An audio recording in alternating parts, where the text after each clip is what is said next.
I mentioned a moment ago that the parade started with just 6 families.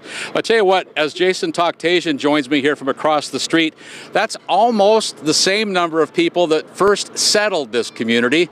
Jason standing by with more on the history right here in Iowa's Irish capital, Emmetsburg. That's right, Tim. 7 Irish families from Kane County, Illinois, were the first settlers in Old Emmetsburg, which is located just off of Highway 18 before you exit town. But the late 1800s saw massive change to the nation's transportation, which would also have impact on the future of Palo Alto County. So originally when they came, they only brought 6 teams of oxen with them. So the only building materials they had to haul here from when they moved.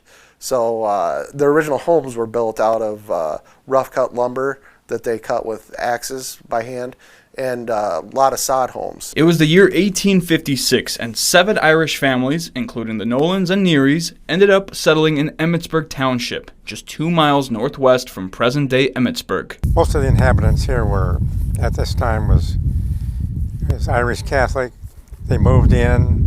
They left Ireland because of the rule that England imposed upon the Irish, and they moved west looking for a similar type of land that they experienced back in Ireland. As time went on, more families would come to the old town, and life was far from easy. Life was primitive. They were all small farmers and small business people at the time. The businesses were like a drugstore, hotel, grocery store, just a regular, normal, small-town business. But that settlement would be short-lived, with the new railroad coming into town, bringing in new opportunities for the growth of Emmetsburg. Well, there were 3 railroads, it said, north, south, east, and west. People were here from 1871 to 1874 when the railroad came through, and of course then the town had to move. There was 2 attorneys in the area, T.W. Harrison and George McCarty, and they worked with the railroad to move the town to a better location that was previously plotted. A mix of pre-planning and fortune would bring to life modern-day Emmetsburg. But there were still some holdouts that wouldn't go. So ultimately, the railroad agreed to give the first people to move choice of the corner lot on whatever block that they wanted.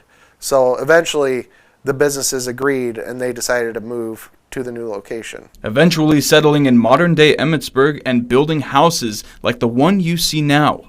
Everybody has a strong pride in our town of Emmetsburg, and there's still a lot of people that make up this community that are descended from the Irish. Now, Tim, just imagine what life was like, especially in those log cabins during the winter. It's just one of the many obstacles and hurdles that those first settlers had to overcome. And also, Tim, I'm sure that those settlers were not expecting that, fast forward, 150 years, that this small settlement that they established would then become Iowa's Irish capital. But for now, reporting live in Emmetsburg, back to you, Tim.